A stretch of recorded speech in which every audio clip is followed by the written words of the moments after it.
Olá.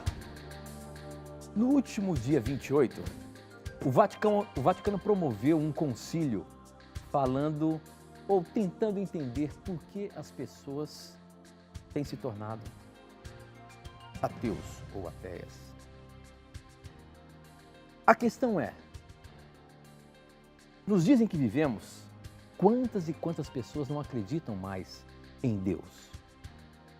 Por que as pessoas estão se tornando ateus?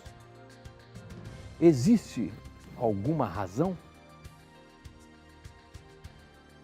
Essa e muitas outras questões você vai acompanhar agora, pois está no ar, Na Mira da Verdade.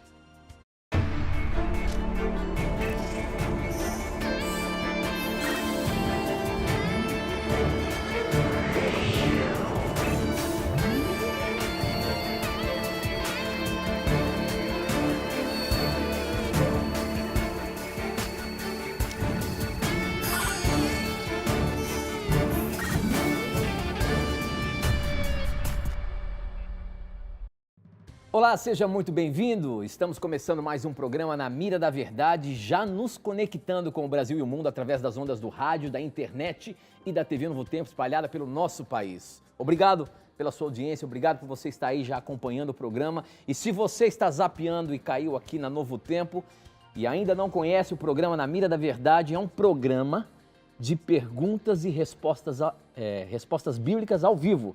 Você faz a sua pergunta e a resposta será dada baseando-se na palavra de Deus. E quem está na mira para responder baseando a Bíblia é ele, professor Leandro Quadros. E aí, professor, tudo bem? Preparado mais uma vez? Graças a Deus, estamos aqui mais uma vez para estudarmos a Bíblia com você, amigo telespectador e ouvinte. Envie suas perguntas, o Tito estará recebendo-as, selecionando-as. Obviamente, o Tito não terá como pegar a pergunta de todos. Nós recebemos, tem programas, mais de 1000 perguntas por programa.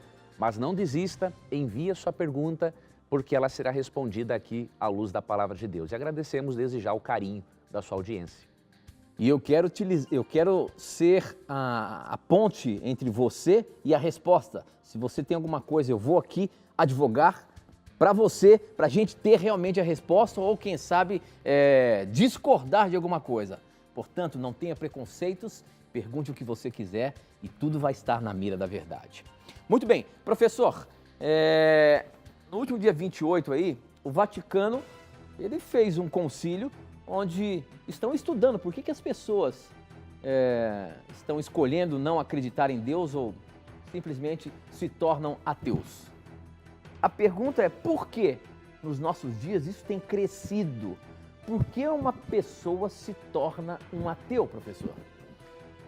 Mesmo, Tito, que o número de ateus seja bem menor que o número de pessoas que creem em Deus, é muito importante esse tipo de reunião, de concílio, de estudo que o Vaticano está promovendo, porque precisamos realmente entender este fenômeno, considerando que o número de ateus, mesmo sendo ainda pequeno, tem aumentado. Ateus e agnósticos, né? Os ateus não creem na existência de Deus e os agnósticos veem que pode haver uma possibilidade dele existir, mas mesmo assim não se pode provar isso. Então, isso que o Vaticano está fazendo é muito importante, né? Com certeza, a discussão desses acadêmicos vai trazer muita luz para que os cristãos, né, de todas as igrejas possam aprender mais estratégias ainda para ajudar aos ateus e agnósticos. Eu enumerei aqui um pouquinho antes de começarmos o programa, eu enumerei aqui algumas razões, obviamente que existem outras, para algumas pessoas se tornarem descrentes, né?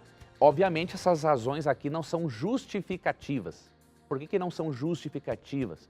Porque, de acordo com Romanos 1:20 e Romanos 2:14 e 15, as pessoas podem reconhecer a existência de Deus e os atributos do Criador, tanto na natureza quanto na lei moral implantada no interior de todas as pessoas. Todas as pessoas têm noções básicas de moralidade. Creia ou não em Deus, no geral, existem as exceções, as pessoas creem que matar é errado, estuprar é errado, roubar é errado. Então, esta lei moral, de acordo com Romanos 2:14 e 15, ela é importante para demonstrar que um legislador imprimiu isso dentro de cada ser humano. Então, Deus pode se revelar a alguém por a lei moral ou, como diz Paulo em Romanos 1:20, pela natureza. Então, eu não vou aqui justificar o ateísmo, mas ao mesmo tempo devemos compreender que mesmo não havendo uma justificativa, há razões para a existência do ateísmo. E eu enumerei algumas brevemente aqui. Primeiro, mau exemplo religioso dos pais. Muitos filhos foram criados em lares de falsos religiosos, de falsos cristãos. E uma educação rígida, um péssimo exemplo, obviamente contribuiu para esses filhos descrerem em Deus. Eles veem o pai ou a mãe falando em Deus na igreja e em casa são verdadeiros demônios. Então é óbvio que um mau exemplo religioso dos pais contribui muito para as pessoas se afastarem da religião da família. E se afastando da religião da família, a pessoa não quer saber nada de Deus. E há um recado de Cristo para tais pessoas, em Mateus 18:6, ó. Mas se alguém fizer cair em pecado um desses pequeninos que em mim confiam, teria sido melhor ter amarrado uma grande pedra de moinho ao pescoço e se afogado nas profundezas do mar. Deus vai pedir contas, não é? Para aqueles pais que foram péssimos exemplos religiosos e que levaram os filhos para um caminho que não fosse a fé em Cristo. Então vai ser pesado o dia do juízo. Outro motivo, além do mau exemplo religioso de certos pais, é a falta de recursos emocionais para lidar com duras perdas. Às vezes a criança acreditava que Deus poderia livrar ela de qualquer coisa e de repente ela vê a mãe ou o pai morrer de câncer ou ser assassinado por um bandido e aí a criança não teve, ou adolescente ou pré-adolescente, não teve recurso emocional naquele momento para lidar com a perda. Então ele pensa assim, bom, se Deus existisse, isso não teria acontecido com o meu pai ou com a minha mãe. Então veja, nós temos que compreender as pessoas, não estou justificando, né? Mas nós precisamos compreender as pessoas e que há razões para isso, né? Terceiro aspecto, influência acadêmica ou de amigos, né? Então muitas vezes a pessoa, o jovem tem um professor que é ateu ou agnóstico, é muito simpático, tem muito conhecimento, e ele acaba, de uma forma imatura, associando o conhecimento ao ateísmo ou agnosticismo do professor, sendo que não é verdade, né? Pessoas, sejam crentes ou descrentes, podem ter grande conhecimento. Agora, sabedoria é diferente. Sabedoria é você colocar o seu conhecimento em prática, e para isso precisamos estar de acordo com os princípios de Deus. E tem um texto de 1 Coríntios 15:33, que nos dá uma luz para entendermos isso. Então, além da influência acadêmica, também a influência dos amigos, né? Às vezes, para fazer parte do grupo, para não ser ridicularizado pelo grupo, é mais fácil, não, eu sou ateu também. E hoje em dia ser ateu parece que está na moda entre alguns jovens, é bonito, é legal, sendo que na verdade eles muitas vezes nem sabem por que são ateus, eles não têm razões filosóficas para isso, mas está na moda para eles, né? E a Bíblia diz em 1 Coríntios 15:33 o seguinte: não se deixe enganar pelos que dizem essas coisas, pois as más companhias corrompem o bom caráter, ou corrompem os bons costumes, de acordo com outras traduções. Então, muitas vezes a influência acadêmica de amigos pode fazer a pessoa escolher o ateísmo. Quarta razão, uso seletivo de fontes. Ou seja, a pessoa, para analisar a realidade, ela só lê autores ou filósofos ateus. Isso é um uso seletivo de fontes. Antes de formar um juízo de valor, antes de entender melhor a realidade, seria muito importante avaliar os dois lados da moeda, não é? Não analisar apenas filósofos ateus, mas filósofos cristãos. E eu sugiro, por exemplo, que o telespectador, que o ouvinte, se familiarize com alguns filósofos cristãos, mesmo que eu não concorde em tudo com eles, especialmente em matéria de doutrina, né?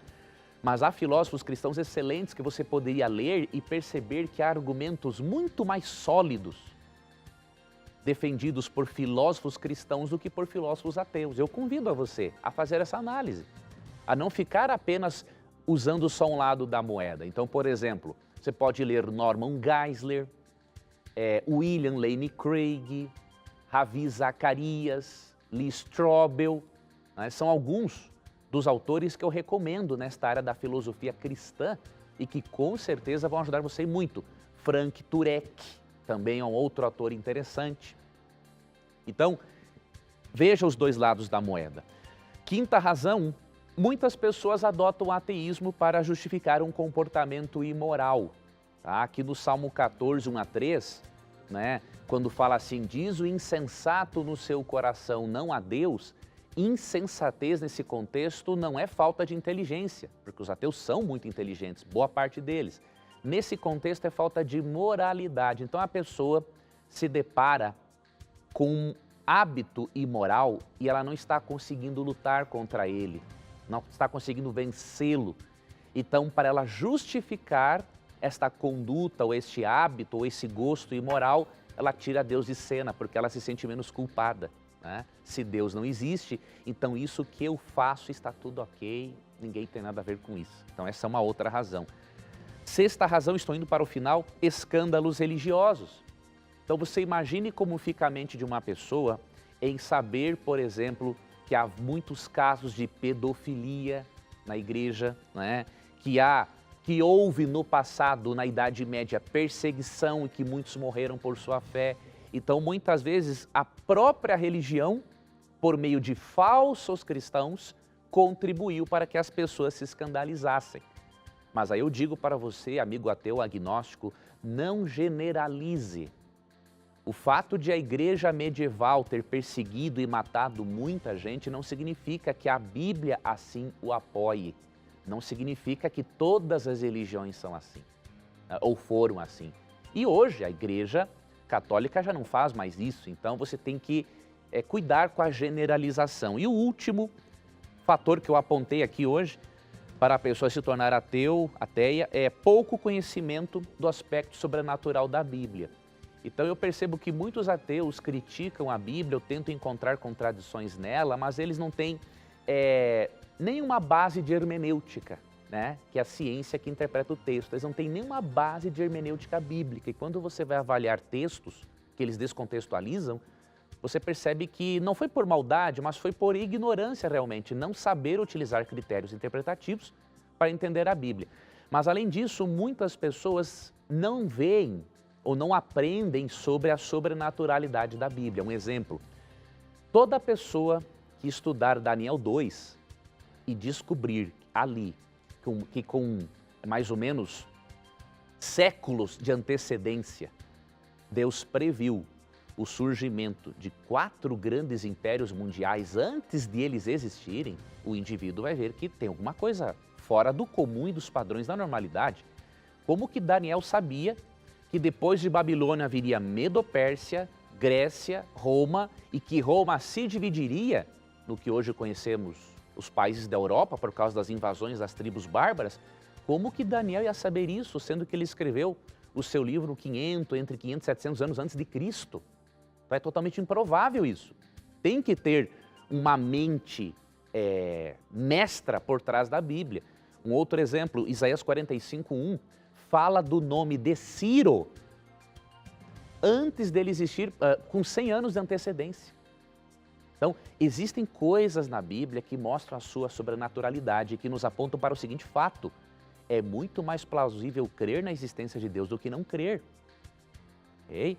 Então, essas são algumas das razões, existem muitas outras razões, e eu creio que esta discussão acadêmica que vai ocorrer no Vaticano vai trazer mais luz ainda para que trabalhemos melhor pelos ateus, para que não os critiquemos.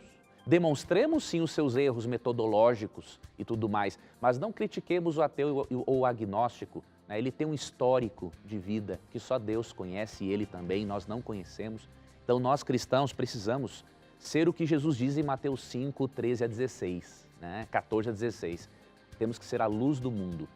Temos que mostrar para o ateu e para o agnóstico que ser cristão vale a pena, que isso gera transformação em nós. Agora, o que adianta você ser um cristão e você, nas redes sociais, ficar manifestando ódio contra as pessoas? Eu gostei de uma frase do Papa Francisco, que ele disse no início deste ano o seguinte: é melhor viver como ateu do que ir à missa e nutrir ódio pelos outros. Adaptando isso para toda a realidade religiosa, né? É melhor ser ateu do que ir à igreja evangélica, católica, seja qual for, e nutrir ódio pelos outros. Então, que tipo de cristão você é? Se nas redes sociais você demonstra ódio pelas pessoas, você não sabe discutir um assunto, ao invés de você trocar ideias, você ataca pessoas, você não pode fazer assim. Se por sua influência pessoas se fortalecerem no ateísmo, você não está sendo o sal da terra e a luz do mundo, e Cristo vai cobrar isso de você. Então sejamos o sal da terra e a luz do mundo para ajudarmos estas pessoas. Muito bem, professor. Estamos apenas começando aqui o nosso programa. Para você participar, você pode mandar as suas perguntas por SMS.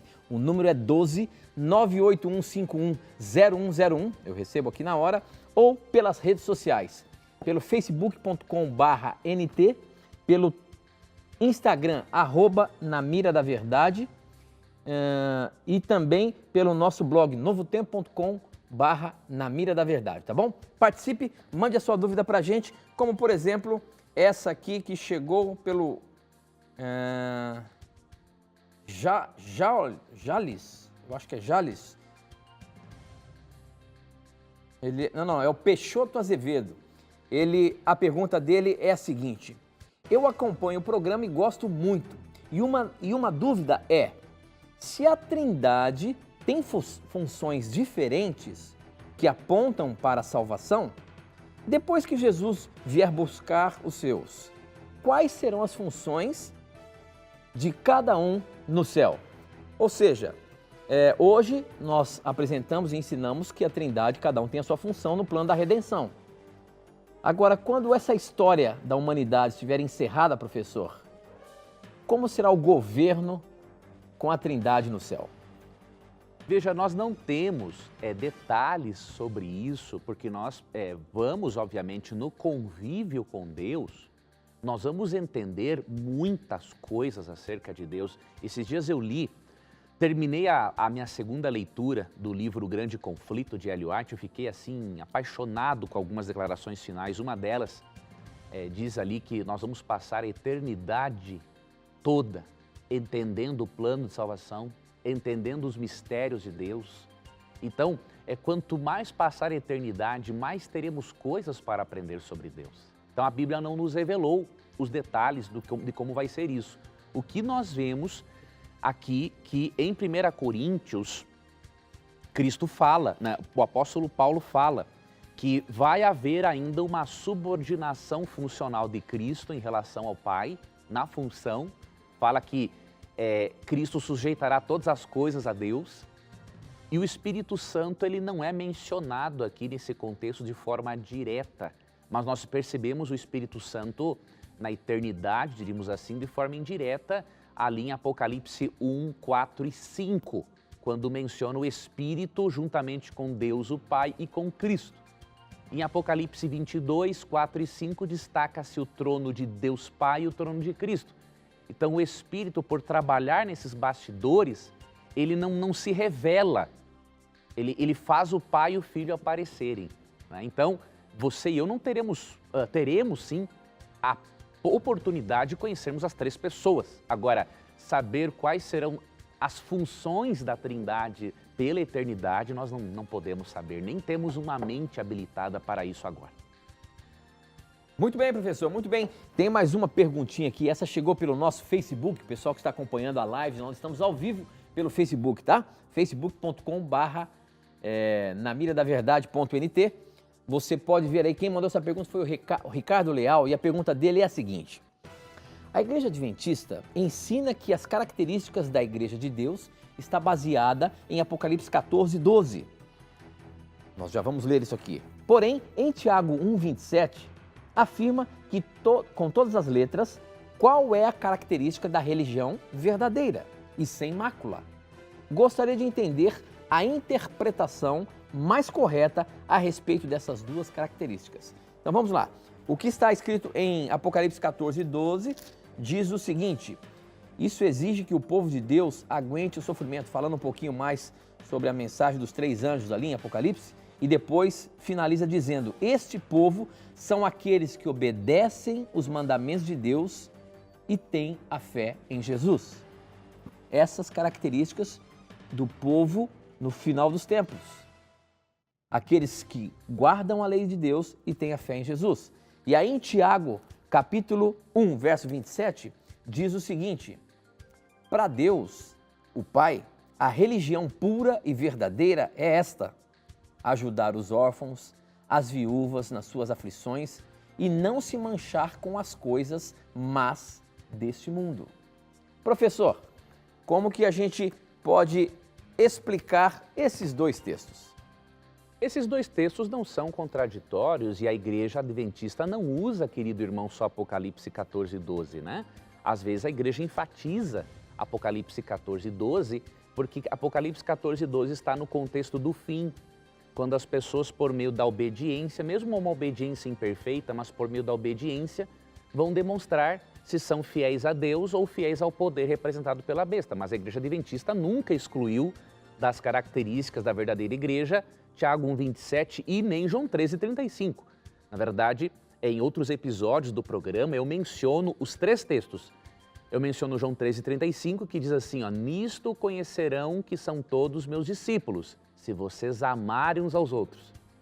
Cito Tiago 1,27, que mostra que a religião para Deus tem que ser prática, ou seja, ajudar as pessoas, e mostra Apocalipse 14,12, que no contexto do fim especial, mas hoje, contamos com isso hoje, precisamos ser obedientes como prova de que não adoramos ao poder representado pela besta. Então, eu concordo com o irmão, se a igreja enfatizasse só Apocalipse 14,12, seria um erro, mas não, nós cremos que todas essas características se complementam.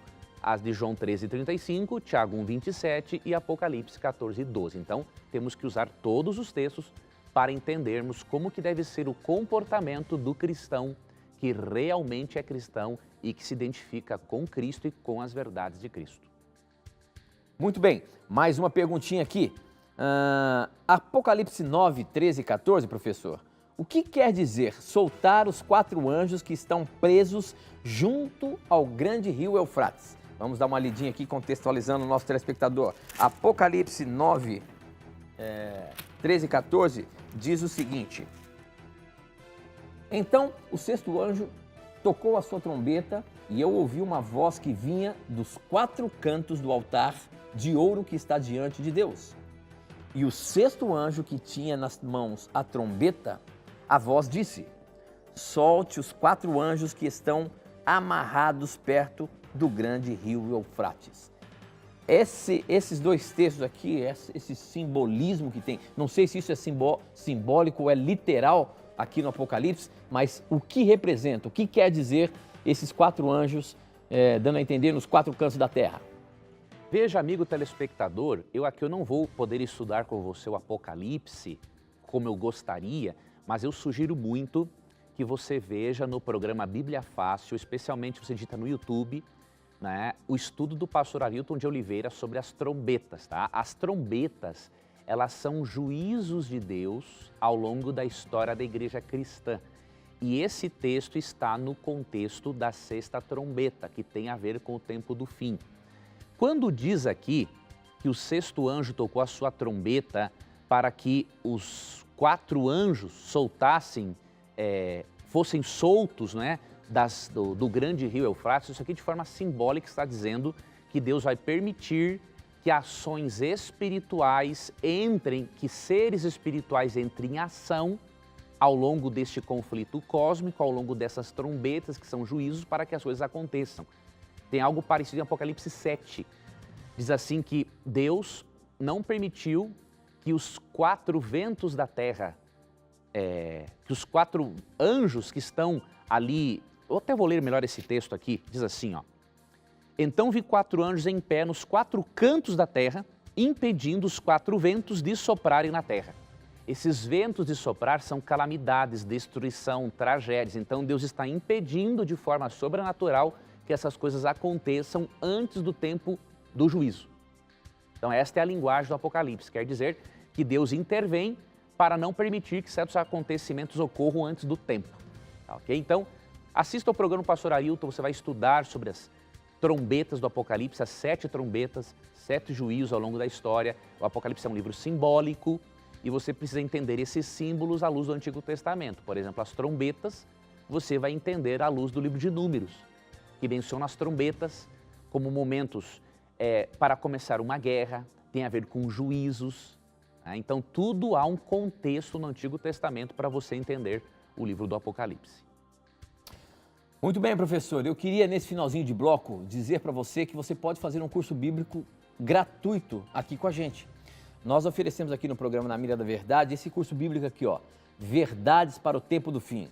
É um curso bíblico fantástico, nós já apresentamos isso desde o início do programa do Na Mira da Verdade, já há quase 10 anos, e milhares de pessoas já solicitaram essa revista. É um curso bíblico no formato de uma revista, para ficar mais fácil para você levar aí. De repente você está indo para o trabalho, você tem chance de ler e estudar. Em cada lição são 16 temas, no final de cada lição você tem um questionário para você preencher ali, e tenho certeza que isso vai abrir a sua mente com relação às coisas de Deus para os tempos em que estamos vivendo, o fim dos tempos, ou o tempo do fim. Para você ter a revista ou o curso bíblico Verdades para o Tempo do Fim, você pode entrar agora no nosso blog novotempo.com/Na Mira da Verdade, novotempo.com/Na Mira da Verdade, ou você pode ligar para a gente também no horário comercial 0 operadora 12 2127 3121, tá bom? Peça agora mesmo, é um programa. Peça agora mesmo, é um presente para você, e se você quiser é só você entrar lá no nosso blog agora mesmo, tá bom? Bom, nós temos que ir para um intervalo, mas antes eu queria colocar uma pergunta na mira. Professor, essa que veio pelo Instagram, a pergunta é a seguinte: eu gostaria de saber mais sobre o livro de Jó. Após a queda de Satanás, o mesmo ainda tinha intimidade e proximidade com Deus? E Deus precisava provar algo para o diabo? Tipo, quem tem mais poder na terra? Ou Deus ou o diabo? Essa pergunta você vai acompanhar já já. Nós vamos para um breve intervalo, mas a gente volta já.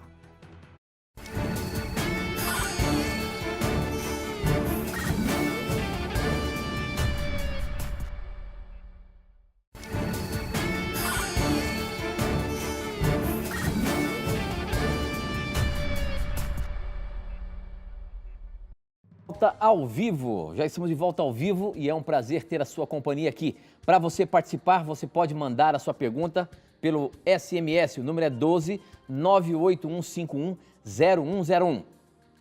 Ou também você pode mandar as suas perguntas pelas redes sociais, pelo Facebook, nós estamos ao vivo, você pode acompanhar lá e mandar a sua pergunta por lá.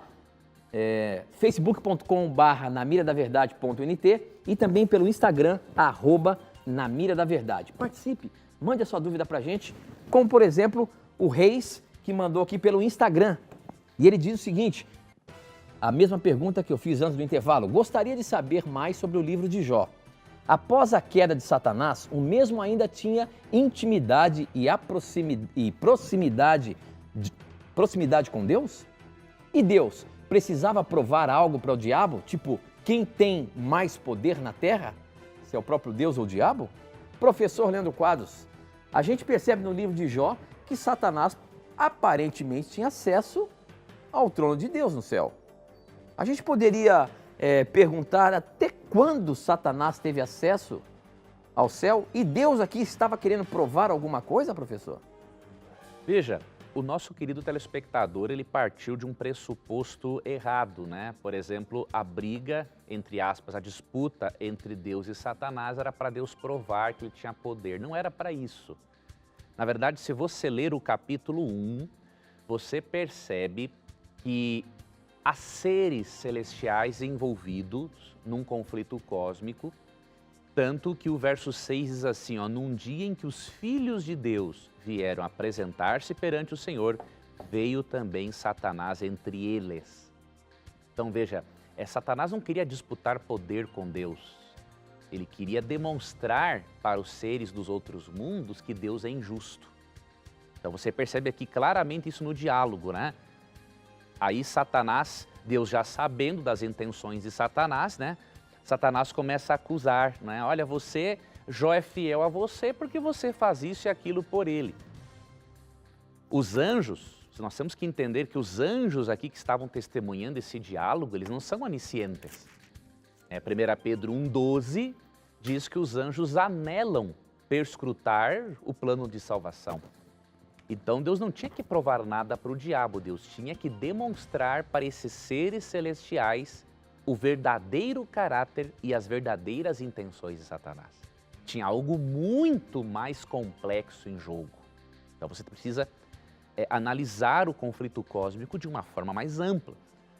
Um outro texto que pode lhe ajudar é Daniel capítulo 7, versos 9 e 10. Ali diz que quando Deus se assenta no seu tribunal, que ali é uma cena do juízo pré-advento que ocorre antes da volta de Cristo, milhões de milhões de anjos estão ao redor do trono. Eles estão expectantes, eles querem entender o desfecho final do conflito cósmico, porque imagine um ser criado perfeito por Deus, de uma hora para outra na eternidade começa a acusar a Deus e se opor a Deus. Então Deus tem que tornar as coisas claras para não comprometer, não é, esses próprios anjos que decidiram permanecer ao lado de Deus. Tá? E quanto à presença de Satanás entre Deus, veja, aqui não foi no paraíso de Deus, na cidade santa, porque desde que Satanás foi expulso, ele já foi condenado, né?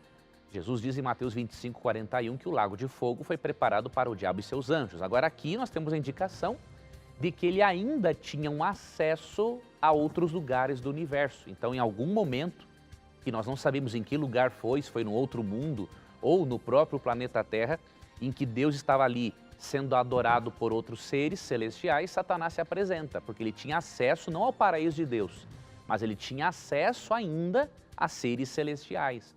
E, obviamente, quando lemos ali em Apocalipse 12, 7 a 12, quando Cristo morre na cruz e todo o caráter perverso de Satanás é desmascarado perante o universo, aí ele perde também o acesso a outros mundos. Tá? Então, analise de forma mais ampla o livro de Jó e você vai perceber que Deus não tem que provar nada para ninguém. Deus misericordiosamente está aqui trabalhando pelo bem do universo. Deus não poderia permitir que Satanás semeasse dúvidas na mente de muitos seres celestiais e Deus não desse a devida resposta e não demonstrasse pela própria atitude de Satanás que Satanás tinha más intenções. Muito bem, professor. Eu estou lendo um trecho aqui da Bíblia onde fala sobre a tentativa de Deus em matar Moisés. Olha só o que está dizendo aqui em Êxodo capítulo 4, o verso 24. Durante a viagem para o Egito, num lugar onde Moisés e a sua família estavam passando a noite, o Senhor se encontrou com Moisés e procurou matá-lo. Aí Zípora, sua mulher, pegou uma pedra afiada, cortou o prepúcio do seu filho e com ele tocou o pé de Moisés e disse: "Você é um marido de sangue para mim." Ela disse isso por causa da circuncisão. E assim o Senhor deixou Moisés viver. A pergunta do Jefferson aqui pelo nosso blog é a seguinte: ele gostaria de entender essa passagem de Êxodo 4, os versos 24 até o 26. Deus quis matar mesmo Moisés só porque ele não havia circuncidado seu filho? Por que essa prática tinha tanta relevância assim? Professor, foi exatamente por isso que Deus tentou tirar a vida de Moisés? Só porque o filho dele não havia sido circuncidado ainda? Aqui Deus apareceu, sim, de forma ameaçadora para Moisés, como se fosse matá-lo, porque imagine, se um líder não dá um exemplo e não circuncida o seu filho como um sinal de fidelidade para com Deus, o estrago que isso ia fazer entre o povo que já era rebelde e mau. Mas agora me diga uma coisa, aqui Moisés ainda não tinha chegado ao Egito, ele estava na viagem para o Egito, ele ainda não tinha se considerado líder. Mas ele já tinha recebido orientação para circuncidar o filho. O próprio contexto diz isso aqui, ó. Por quê? Quando Zípora vê que Deus se apresenta de forma ameaçadora diante de Moisés, o que ela faz? Ela circuncida. Então, porque ela já sabia. Ela já sabia que tinha que fazer. Só que como não sendo uma israelita pagã, diríamos assim, ela não concordava com o procedimento.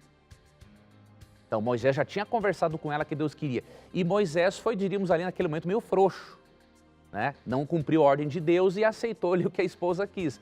Quando ela viu que o assunto para Deus era muito sério, ela mesma circuncidou o filho, mas mesmo assim contrariada. Falou assim, olha, para mim você é um marido de sangue, porque eu tive que circuncidar o meu filho. Então nós temos que ler o texto com atenção e no seu contexto. Deus já havia dado orientação para ele. A circuncisão era um sinal de que a pessoa pertencia a Deus. Vamos comparar. Hoje o sinal de que nós pertencemos à família de Deus é o batismo na igreja. Agora imagine o líder do povo obedecendo mais a uma esposa que era pagã do que ao próprio Deus. A forma de Deus conscientizar Zípora e Moisés de que o assunto era sério era ele aparecendo dessa forma para eles. Do contrário, eles não teriam entendido a seriedade de ensinarem a religião para o filho e influenciar os demais do povo. Ok, muito bem. Mais uma perguntinha, essa agora pelo nosso Facebook, que o pessoal está ligadinho, mandando suas dúvidas para a gente. Quem mandou foi a Natalei Lima. Natalei Lima é o nome que está aqui no Facebook. A pergunta dela é a seguinte, professor. O que é o juízo investigativo que vocês tanto falam? Onde nós encontramos essa questão do juízo investigativo na Bíblia? Será que é só a gente que fala sobre isso aí, professor? Como é que é? Veja, realmente são os adventistas quem enfocam essa doutrina, mas existem alguns poucos teólogos, como por exemplo o teólogo luterano Joseph A6, que ele também crê numa espécie de juízo pré-advento. Eu vou explicar para você resumidamente. Nós cremos que o juízo de Deus, de acordo com a Bíblia, ele tem 3 fases bem distintas. Tá? Eu vou lhe dar aqui alguns textos bíblicos para você anotar, se possível, e você conferir na Bíblia. Tá? O juízo investigativo, que eu prefiro chamar de pré-advento, né, é um juízo que ocorre antes da segunda vinda de Cristo. E nós vemos, por exemplo, esse juízo sendo retratado ali em Daniel capítulo 7, versos 9 e 10. Você percebe? É Deus assentado num trono. Diz ali que abriu-se o tribunal, começou o tribunal, abriram-se os livros e muitos anjos estavam ao redor daquela cena. Por que nós cremos que esse juízo ocorre antes da volta de Cristo? Pelo seguinte, em Mateus 16, 27 e em Apocalipse 22, 12, Jesus diz que ele vem para retribuir a cada um segundo as suas obras. O que isso significa? Que se na sua segunda vinda ele vai dar a vida eterna para os justos e não vai dar a vida eterna para os ímpios, isso quer dizer que antes dele voltar, ele realizou um juízo prévio. Para ele saber, para ele dar a recompensa a cada um juízo prévio tem de ter sido realizado. Joseph A6, por exemplo, esse teólogo luterano que eu mencionei, ele diz que o próprio fato de existir uma ressurreição dos justos, isto prova que um juízo foi executado antes para definir quem é digno da primeira ressurreição. Então esta é a fase pré-advento. Nesta fase, de acordo com Daniel 7, verso 9 até o verso 26, Deus tem o propósito de fazer o seguinte. Primeiro, condenar o poder rebelde político-religioso, representado pelo chifre pequeno em Daniel 7, 25 e também Daniel 8, e dar o reino eterno aos santos. Então este juízo, longe de tirar a certeza da salvação dos santos, é um juízo de vindicação dos santos. Porque Deus mostra para o universo, olha, realmente esses que eu quero trazer para cá, eles são dignos de estarem aqui pela minha graça. Então Deus presta contas para o universo no juízo pré-advento. Já vai haver uma segunda fase do juízo, que é a fase de revisão, diríamos assim. Deus vai mostrar para os justos a maneira como Ele lidou com cada pecador que não foi salvo. E de acordo com Apocalipse 20, versos 4 a 6, esse juízo será no milênio, durante o milênio no céu, e Paulo diz em 1 Coríntios 6, versos 2 e 3, que nesse juízo nós vamos entender inclusive a forma, vamos julgar até mesmo os anjos, ou seja, entender todos os bastidores do conflito cósmico para que anjos se rebelassem contra Deus e seguissem Satanás. A terceira fase do juízo já vemos ali em Apocalipse 20, dos versos 11 em diante, 10 em diante, quando a cidade santa desce para fazer morada aqui, depois do milênio, e Deus ressuscita os ímpios, joga-os num lago de fogo, eles são castigados, alguns por mais tempo, outros menos, e depois eles são totalmente aniquilados. Agora veja a lógica do negócio. Deus não vai jogar ninguém no lago de fogo sem antes demonstrar para os seres celestiais e para os próprios seres humanos que Ele fez tudo o que podia para salvar essas pessoas. Antes de executar o juízo propriamente dito, Deus não quer deixar dúvida alguma na mente das suas criaturas de que Ele é amoroso e de que Ele é justo. Então, no juízo pré-advento, Ele presta contas, diríamos assim, para os anjos. Na segunda fase do juízo de revisão, diríamos assim, ou milenial, Ele presta contas para os justos salvos, para só depois do milênio Ele executar os ímpios. Então, eu peço para você e recomendo, peça o curso bíblico gratuito que nós estamos oferecendo aqui no programa, o curso Verdades para o Tempo do Fim. Ali tem uma lição específica sobre o juízo e você poderá entender melhor ainda essas 3 fases do juízo divino, que são muito importantes para o desfecho, né, do conflito entre o bem e o mal. Para você pedir esse curso bíblico, você pode acessar o nosso blog, novotempo.com/Na Mira da Verdade. Aparece aí na sua tela, anota aí, novotempo.com/Na Mira da Verdade. E no horário comercial nós temos o telefone 0 operadora 12 2127 3121. Você pode ligar para a gente, nós temos uma equipe aqui no horário comercial para fazer o seu cadastro. 0 operadora 12 2127 3121, tá bom? Muito bem, professor, a pergunta que chegou aqui pelo nosso Instagram agora é a seguinte: qual a base bíblica que os pastores pregam onde não precisa mais guardar o sábado? Porque já frequentei algumas igrejas evangélicas e nenhuma delas sequer menciona o sábado, quanto mais guardá-lo. Eu gostaria de saber de onde, ou se na Bíblia tem alguma coisa que eles se baseiam para simplesmente esquecerem deste mandamento, o 4º mandamento da lei. Por que, professor, hoje em dia o sábado não é mais pregado ou não é mais seguido? Apenas algumas denominações, como por exemplo, a qual nós pertencemos aqui, Igreja Adventista do Sétimo Dia. Veja, amigo telespectador e ouvinte, realmente alguns pastores, e muitos pastores são sinceros, muitos sacerdotes também, né? Eles ensinam, por exemplo, que o 4º mandamento da lei de Deus, que ordena a observância do sábado, foi substituído pela observância do domingo. Eles procuram alguma base bíblica, alguma base histórica para isso, especialmente entre os pais da igreja. Porém, eu posso garantir para você que esta base bíblica é muito precária, né? Essa base histórica também não é conclusiva, porque a nossa regra de fé não são os pais da igreja, a nossa regra de fé é a Bíblia.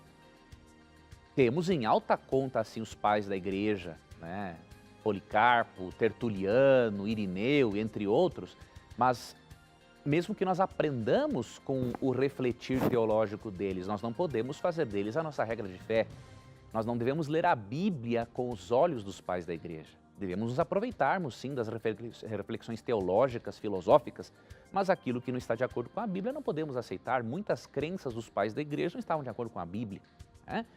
Então, por exemplo, muitos teólogos pensam que reuniões realizadas no domingo, na Bíblia, não é, indicam a mudança do dia de guarda, mas não tem como comprovar isso. Tem uns 7, 8 textos, né, que mencionam, por exemplo, o primeiro dia da semana, e eles acham, por exemplo, que aquilo é uma prova de que a igreja cristã passou a guardar ao domingo, mas isso não é prova alguma. Um desses textos, por exemplo, que eu me recordo, entre outros, tem Atos capítulo 20 ali, Apocalipse 1:10, entre outros, mas um deles que é muito usado é João capítulo 20, né? No verso 1 diz assim, ó. Vamos ver aqui, é João capítulo 20, versículo... Isso, capítulo 20, verso 1, ó. No primeiro dia da semana, Maria Madalena foi ao sepulcro de madrugada, sendo ainda escuro, e viu que a pedra estava removida. Então eles pensam, bom, se Cristo ressuscitou no domingo pela manhã, isso indica que o dia de guarda foi mudado. E aí, como os discípulos estavam também nesse momento reunidos, isso indica que eles estavam numa reunião de culto. Porém, quando você percebe no versículo 19, eles não estavam reunidos para adorar a Deus no domingo. Olha o porquê que eles estavam reunidos no domingo. Ao cair da tarde daquele dia, o primeiro dia da semana, trancadas as portas da casa onde estavam os discípulos com medo dos judeus, veio Jesus, pôs-se no meio e disse-lhes: paz seja convosco. Então eles não estavam reunidos aqui para adorar, eles estavam reunidos aqui até porque estavam com medo e com as portas trancadas. Medo que os judeus fizessem a eles o mesmo que fizeram para Jesus Cristo. Então, existem uns 8 textos utilizados na Bíblia, esse é um deles, que na verdade é uma base muito precária para a observância do domingo. Não tem como nós aceitarmos isso. Primeiro porque em Mateus 5,17, quando fala da Bíblia, da Torá, dos escritos de Moisés e do Antigo Testamento, Jesus diz assim: não penseis que vim revogar a lei ou os profetas. Não vim revogar, vim cumprir. Porque em verdade vos digo, até que o céu e a terra passem, nenhum i ou um tio se eu me tirar da lei, sem que tudo se cumpra.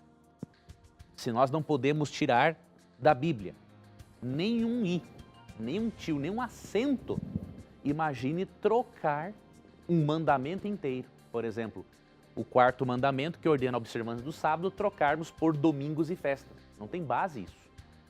E quanto à história, eu posso lhe dizer que a observância do domingo foi se tornando aceita no meio cristão gradualmente. Tá? Você já percebe algumas citações um pouco mais conclusivas ao domingo, como o dia de guarda ali pelo século III. Tá? E obviamente os cristãos primitivos, você percebe que muitos, por questões inclusive relacionadas à perseguição, né? O imperador Adriano perseguia, por exemplo, os judeus e aqueles que observavam o sábado. Então os cristãos foram adotando o domingo como um dia santificado aos poucos. No início eles observavam o sábado e o domingo juntos. Depois, gradativamente, o sábado foi sendo deixado de lado e o domingo foi assumindo um caráter religioso e santificado por Cristo ter ressuscitado no domingo. Alguns alegam que o Espírito Santo também desceu no domingo, no Pentecostes, então isso seria um indicativo da santidade do domingo. Então você vê, foi uma mudança gradativa, até que no aspecto civil, Constantino, no ano 321 depois de Cristo, ele dá um decreto obrigando a observância do domingo, que já havia começado entre os cristãos no passado. Eu recomendo que você leia um livro intitulado Do Sábado para o Domingo. Ali mostra parte desse processo histórico da mudança do dia de guarda. Um outro livro que eu recomendo muito, até para você defender a teologia do sábado, é O Sábado na Bíblia. Foi escrito pelo Dr. Alberto Tim. Ambos esses materiais podem ser adquiridos na Casa Publicadora Brasileira. Tem um outro livro do Dr. Samuel Bacchiocchi intitulado Crenças Populares. E ali tem um capítulo ou 2, se eu não estou enganado, que fala tanto do sábado quanto do processo histórico que levou à mudança do dia de guarda. Muito bom também esse material. Então, você pode acessar o site da editora, cpb.com.br, ou você pode ligar em horário comercial para 0800 979 0606. 0800 979 0606. Muito bem, professor. Mais uma perguntinha aqui pelo nosso SMS. Quem mandou foi o Bruno. E ele sempre assiste o programa, gosta muito. Obrigado pelo carinho, viu, Bruno? E ele gostaria de saber quais os motivos justificaria o fato de uma pessoa sair de uma denominação e ir para outra. Biblicamente, a gente consegue entender o que justifica uma pessoa abandonar a sua religião e ir para outra. É o conhecimento da palavra, alguma coisa nesse sentido? Depende do motivo, não é muito difícil nós avaliarmos todos os motivos envolvidos, porque tem pessoas, por exemplo, que estão numa igreja, não é? Veem que a doutrina ensinada na igreja é bíblica, mas eles não querem ter um cristianismo muito comprometido. Então, vou escolher uma igreja onde as regras sejam mais flexíveis. Tem esse aspecto. Então, tem pessoas que é aquele chamado crente Raimundo, né? Não é ofendendo nenhum Raimundo, é só uma brincadeira. O crente Raimundo tem um pé na igreja e um pé no mundo, entendeu? Então ele vai escolher uma religião que se adeque às suas conveniências. Ele nem sabe que ele está, desse modo, prejudicando a própria salvação eterna dele. Agora, tem pessoas que realmente, elas percebem que estavam numa igreja muito boa ou não, e que existe uma igreja ou igrejas que ensinam bem mais a Bíblia. E ali, Provérbios 4,18 diz assim, que a luz do justo é como a luz da aurora, que vai brilhando mais e mais até ser dia perfeito. Então nós nunca paramos de nos desenvolvermos e de crescermos. E pode chegar um momento em que a pessoa percebe que aquela religião não ensina tudo aquilo que a Bíblia ensina e ela escolhe uma religião porque ela cresceu, ela se desenvolveu, ela quer agora seguir uma religião que ensine todos os princípios bíblicos. Então, são N motivos que nós não teríamos, obviamente, como avaliar, porque cada caso é um caso. Professor, outra pergunta aqui do Facebook é a seguinte, quem mandou foi a Solange Ferreira. Ela diz o seguinte, os dízimos e as ofertas fazem de quem os devolve serem mais especiais para Deus? Eu dar o meu dízimo na igreja, minha oferta, Deus me vê com outros olhos, professor? Veja, primeiramente, nada do que fazemos nos torna mais santos diante de Deus, né? Nós somos justificados, declarados justos, unicamente pela fé em Cristo. Todos somos pecadores e temos um débito para com a lei de Deus, que é a nossa própria vida. Mas graças a Cristo, este débito foi pago. E toda pessoa que pela fé se apropria do sacrifício de Cristo, ela tem a salvação em Cristo. Agora, é óbvio que mesmo Deus não vendo ninguém como sendo melhor do que ninguém por dizimar ou não, há bênçãos exclusivas só para quem é dizimista e ofertante. Isso é uma lei espiritual, é lei da vida. Por exemplo, existem bênçãos que só quem trabalha vai desfrutar. Quem não trabalha não vai ter. Existem bênçãos que só quem tem uma família vai desfrutar. Quem não tem não vai desfrutar. Então, é lei da vida, né? E em Malaquias 3, 9 e 10, na verdade no versículo 10, nós lemos que Deus tem sim bênçãos especiais para os dizimistas, porque eles estão adorando a Deus e reconhecendo que Ele é o dono de tudo, inclusive dos recursos financeiros deles. E por a pessoa dizimar, ela contribui para o avanço do Evangelho. E quando ela faz isso, ela demonstra um amor muito profundo tanto por Deus, que é o Criador e Salvador, quanto pelo próximo, que precisa ter acesso ao Evangelho. Então Deus tem bênçãos especiais. Ele não considera melhor ou mais santo do que o outro, que ninguém pode dizer assim, eu sou mais santo do que o outro. Isso é um absurdo, né? Todo mundo é pecador e tem os mesmos problemas, uns mais, outros menos. Agora, bênçãos especiais tem sim. Diz aqui Malaquias 3,10, trazei todos os dízimos à casa do tesouro para que haja mantimento na minha casa. E provai-me nisto, diz o Senhor dos Exércitos, se eu não vos abrir as janelas do céu e não derramar sobre vós bênção sem medida. Então Deus considera todos iguais, Deus ama a todos do mesmo jeito, dizimista ou não, não importa. Agora, bênçãos especiais é para quem obedece. Muito bem, professor, muito bem. Tem mais uma pergunta aqui. O que significa a expressão foram atormentados pelos séculos dos séculos? Só que essa você não vai ter tempo de responder, vai ficar para a semana que vem. Obrigado a você que participou mandando suas dúvidas. E professor, a gente se encontra na semana que vem, se Deus quiser. Pela graça de Deus. Obrigado, Tito, por trazer as perguntas dos nossos telespectadores e ouvintes. Obrigado a você por ter acompanhado o nosso programa. E lembre-se que sempre que você tiver a coragem de perguntar, a Bíblia terá a coragem de lhe responder. E aqui, você sabe, suas dúvidas, seus questionamentos sempre estão na mira da verdade. Até o nosso próximo encontro. Tchau.